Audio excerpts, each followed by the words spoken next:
Today we're going to be going over a few sinister Reddit stories, so let me know how you guys like these stories and let me know what videos you guys want to see in the future. We're trying to hit that goal of 100,000 followers by the end of the year, so make sure to drop some support down below. Let's get right into it.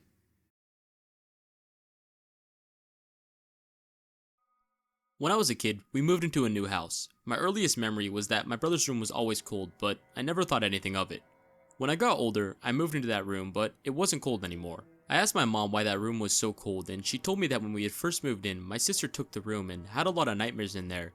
When she woke up, there was bruises up her legs and all over her stomach. My mom would also get nightmares, a woman telling her to leave the house. She did a ritual or something and everything stopped, including the room not being cold anymore. A few years later, my sister was getting married. My grandma and 3 female cousins I had never met before came to stay at our house. My mom told me that my grandma did not like staying at our place because she would always get sick when she visited. My 3 cousins stayed in my sister's room, and after the second night that they were here, they were really scared and said that someone was trying to open their door. They kept seeing the doorknob jiggle, and when they tried to open it, no one was there. They came to my room and asked if they could sleep in there, but I thought they were trying to scare me, so I just played along. I slept on the floor, and they took my bunk bed, and suddenly I hear the washer turn on. The washer room was next to my room, and I went out there and turned it off. Then I went back to my room, and outside the door I could hear chains dragging across the room, but when I opened the door, no one was there. This really freaked me out because after all the years I had lived there, nothing like this had ever happened. I eventually fell asleep. The next morning, I went to my sister's room to check things out because I was very curious. When I opened the door, I saw 2 things that freaked me out. There were these faint black marks on the ceiling like footsteps, and the windows were open. What's so scary about the window being open was that someone installed the second glass of the windows wrong, so it could be open from the outside now. We lived on the 2nd floor, and it was impossible to open unless you had a ladder. It freaked me out for a while, and when everyone left, nothing weird happened. I talked to my mom about it, and afterwards she told me that the house doesn't like new people and females. This explained why I never saw or experienced anything except for the cold room and when my grandma always got sick. After that, once in a while when I was sleeping, I would sometimes hear a baby crying. I assumed it was my neighbor's baby, but I never thought anything of it. When we moved out, my mom forced me to go and say bye to all our neighbors, even after I had never talked to them. When I said bye, the family next door said that the baby crying was no one. They didn't have a baby. About 7 years later, I moved away from the house. I went back to visit. When I went to my room, it had changed a lot. It was bigger. I asked the current owner about why it was bigger, and they said that the closet used to be in my room. It had a hidden space behind it because the closet was now twice my size. I asked them if they found anything in there, but they said no. I don't know if that had anything to do with all the weird stuff, but it was just another weird thing I learned about the house years later down the road. When I was younger, me and my 2 brothers were home alone because my parents had gone out to visit my brother who was staying at a university out in America. It was only for 5 days and I was turning 18 in just over a month, so me and my brothers weren't too young. They were both 13 and 15 years old as well. I was the oldest, so I was in charge of being responsible for looking after both of them. My 13-year-old brother has quite severe anxiety. He has it due to some things that happened in the past, so he would come into my parents' room at least twice a night because of his nightmares. They would usually go to him and he would wake up screaming and run into their room. The first couple of days while we were home alone, my brother came into my room about 3 to 4 times per night. I think my parents being gone had made his nightmares worse, so he was acting irrational. Normally what I'd do was snuggle with him for about 15 minutes until he had calmed down. I would then walk him back to his room and we would both fall back to sleep. On the 3rd night, I was up quite late doing some assignments that I needed to get done. About 10 minutes later, I heard some creaking coming from my youngest brother's room. I assumed he had another nightmare and was coming to get me, so I waited 5 minutes, but nothing happened. I brushed it off as the pipes creaking again. Probably 15 minutes later, my youngest brother came running into my room and he said that he had a nightmare. When he woke up, he said he felt like things were touching his leg. I've gotten nightmares before where I wake up and I think I can feel things on me, but it usually isn't anything, so I assumed that he was just imagining this as well. I snuggled him for a little bit and we started to walk back to his room. 6 or 7 steps from his door, I just had this gut feeling that something was wrong and that we shouldn't go in there. He loves stories, so I said that we can go back to my room and pick out a book and read it for a little bit. We got back to my room and picked out a book. He sat on my beanbag and I began to start to read the book for him. I logged onto my computer and I checked the camera that we have in his room. We don't watch him all the time, but because he has epilepsy and seizures sometimes, we have a camera in his room, so if we hear a thud we can check if he's okay. I logged into the camera. I saw a tall man, probably about 6 feet, dressed in all black holding a knife. He was behind the door ready to jump us as soon as we walked in. I immediately called the police and they arrived in about 15 minutes and arrested the guy. He tried to jump them, but because I showed them the camera first, they knew exactly where he was. Turns out the dude had an arrest warrant out for armed robbery, breaking and entering, and suspicion of murder. And the brushing of my younger brother's leg was him walking past his bed, trying to hide in the closet until someone came in. Always trust your gut, people. It can save you sometimes. I was home alone with my grandmother. I was her caretaker. She had had a few serious strokes a few months before that, and it left her paralyzed on one side of her body, unable to communicate very well verbally. The day was Easter. My aunt and mom had gone out the night before, leaving an absolutely huge mess. It was about midnight by now. I was bone tired, and I was just starting to clean after putting my nana to bed. Now the past week or so, she had been doing something new. Sometimes when we put her to bed, she'd start screaming for a few minutes after the light was out, and when I'd go in, she'd start sobbing and pulling her hair in fear. Since she couldn't talk, I'd ask her lots of questions, and she would just nod instead of giving me a verbal answer. I was at a loss of how to guide the conversation. All she'd indicated so far was through pointing. There was something up in the back and upper corner of her room that was absolutely scaring the crap out of her. She reached for a photograph of her dead parents to show that it had some relation to them. She kissed a crucifix because it scared the bejesus out of her. She also gave me a very unsettling imitation and showed me that the thing had a big mouth. But tonight she was quiet. So I started on the living room, and I was straightening to put away a stack of towels that belonged to the kitchen, but I started to hear voices. Men's voices so clear that I instantly assumed that with the remote I just put away, I'd somehow turned on the TV in a dead-bolted room on the far side of the kitchen. So I picked it up and pressed power. Absolutely nothing. I walked a few steps closer to the bathroom. I had the prickling sensation I used to get as a kid, but I ignored it as the voices somehow faded into the sound of the water pipes. Well, okay, I told myself, I was just overtired. I turned back for the towels, and when I came back I saw it. These papers on the floor that a moment before were on the table. I replaced them and went back to get some dishes. As I passed the bathroom, I saw a small man in there dancing with a hat. I had now convinced myself that I was hallucinating. No sir, I was just tired. No ghosts, demons, or pugwuggies here. I was humming to show how in control and unconcerned I was, scrubbing up the last dish when I heard 3 quick, loud knocks. They were on the sink bottom, and it was like something was crouched in the cabinet underneath. I picked up the dish and dropped it experimentally to see if I had caused an echo. I just dropped it a moment before. Silence. I went back to scrubbing, a little more subdued this time.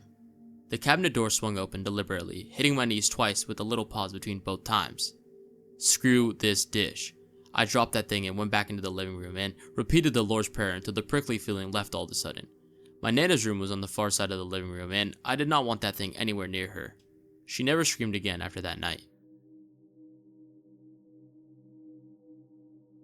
Way back in 5th grade or so, I discovered a glorious Pokemon-themed chat room through the wonders of Yahoo.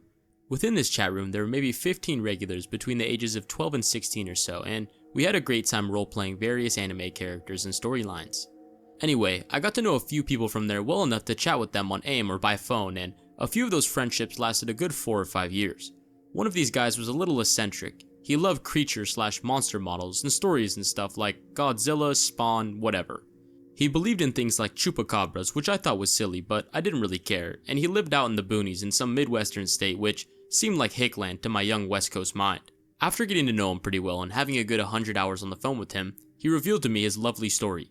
He told me that sometimes he would black out and wake up to discover that he had or was still in the process of hurting or torturing animals while he was a child. He had quite a few cousins and neighbors who lived nearby, and apparently they had killed some animals. When he revealed this to me, I felt sick inside. I love animals, and this information chilled me to the bone. It was really hard for him to tell me this, and he told me I was one of the only people that had ever known what happened.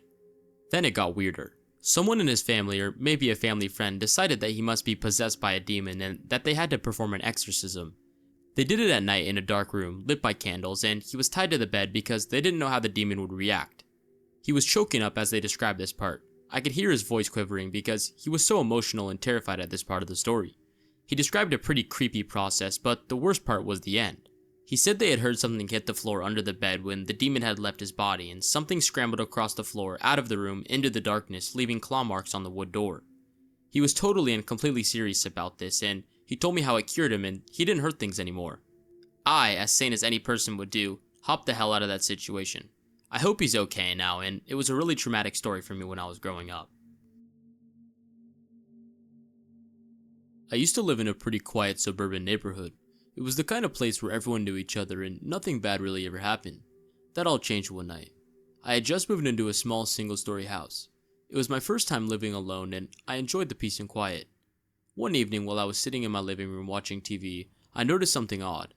The motion sensor in my backyard kept turning on and off. At first I thought it was just an animal, maybe a raccoon or a stray cat, but it kept happening over and over. Feeling a bit uneasy, I decided to take a look. I grabbed a flashlight and stepped outside. The light was still flickering, but I didn't see anything. I walked around the yard, shining the flashlight into the bushes and trees, but everything seemed normal. I convinced myself it was just a faulty sensor, and I went back inside. About an hour later, the light started to flicker again. This time, I felt a chill run down my spine. I had this gut feeling that something wasn't right. I peeked through the curtains and saw a figure standing at the edge of my yard. It was just outside the reach of light, and it was too dark to make any details out of it. I could tell it was a person, though. My heart was racing. As I grabbed my phone, I decided to call the police. I told them what was happening, and they said they'd send someone over as soon as possible. I stayed inside, keeping an eye on that figure, but they never moved. The police arrived about 10 minutes later, and when they searched the yard, the figure was gone. They couldn't find any signs of forced entry or anything unusual, so they told me to call them if it ever happened again. I tried to calm down and get some sleep, but I kept waking up thinking I heard noises outside. The next few nights were uneventful, and I started to think that it was just some prankster messing around with me. Then, about a week later, I came home from work and found a note taped to my front door. It said, "I like watching you." My blood ran cold and I decided to call the police again. I showed them the note and they took it as evidence and promised to patrol the area much more frequently. I was terrified to stay in the house alone, so I asked my friend Matt to come over and stay with me for the next few days. He agreed, and having him there made me feel a lot bit safer. One night we were watching a movie when we heard a noise coming from the backyard. We both froze, staring at each other in silence. The motion sensor flickered on again. Mark grabbed a baseball bat and we cautiously went to check it out. We didn't see anyone, but we found fresh footprints in the dirt near the back fence. It was clear that someone had been there, watching us. We called the police again and they searched the area, but they couldn't find anyone. After that, I decided I couldn't stay in that house any longer. I moved out a few weeks later and I never looked back. I don't know who was stalking me or what they wanted, but the thought of someone watching me from the shadows still haunts me to this day. I work midnight shift at a gas station, and I have for quite a while at various stations in different areas varying with different levels of criminal activity. I'm a small saturated woman, so these regulars usually worry about us and keep us on watch for the creepy occurrences when they can. I had one man who worked in the metro an hour away who would stop in the morning for his cigarettes. He never smiled or seemed friendly, and as I often do, I tried to think of what I could do that might make him smile that day. It took me many months, but I finally pulled it off by having his cigarettes ready on the counter when he walked in. He smiled and asked me, "Do you ever get scared on the night shift? You're a small girl, so it's definitely not safe." I said I sometimes did, but we could lock the doors and hide if we had to, and the state troopers had a station close by, so they often came in to get their vehicles washed at night. He nodded and then told me about a story when he first moved to our country from Eastern Europe with his wife and child back in the late 80s, early 90s. He fell asleep at work one night at the gas station he worked midnights at. When he woke up, the phone had been ringing for hours and his manager was shaking him violently, asking if he was alright. He told him he was fine and that he was sorry that he fell asleep. His manager said it was fine and told him to look outside. All of their motor oil was missing and outside of the place was an absolute mess. The thieves had come and swiped all the oil and left him be because he slept through the entire thing, and then they moved down to the next station for an encore. At that station, the clerk was awake and fought back, so the thieves stabbed him to death and left him to bleed out.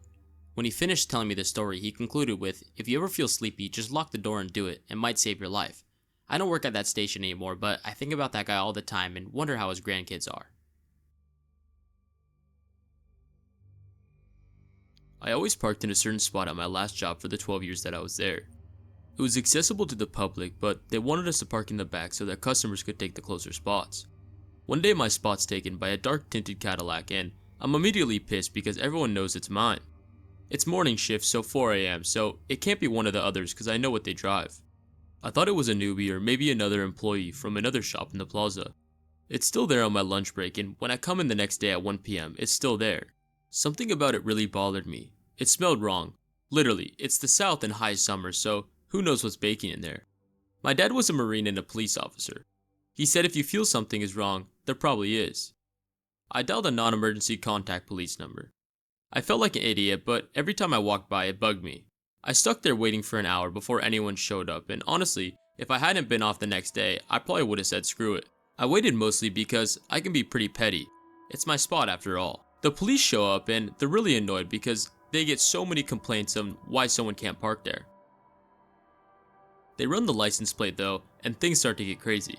They want my info. They want me to contact my manager. They ask if the lot has cameras and if I've touched the car, etc. Apparently the car is on Amber Alert as a 15-year-old girl was last seen in the car and she was now missing. When they pop the trunk, they find her. She was dead, mutilated, and under a blanket with a horrible source of smell. She had gone out with her much older, controlling, and insecure boyfriend, but had decided to get out of the relationship. She only made the mistake of getting into the car with him. He drove 3 countries over and began to torture her. He stuffed her in there and who knows what else he did. He left her die in the trunk and bleed out. I never learned if she'd actually been dead the first time I came around. It still haunts me to this day, knowing that I might have been able to save her. So yeah, listen to your gut, even if it seems petty. Hopefully you guys did enjoy these scary Reddit stories. Let me know what you guys want to see down below, and make sure to drop some support because these videos take a while to come out with. Thank you guys, peace.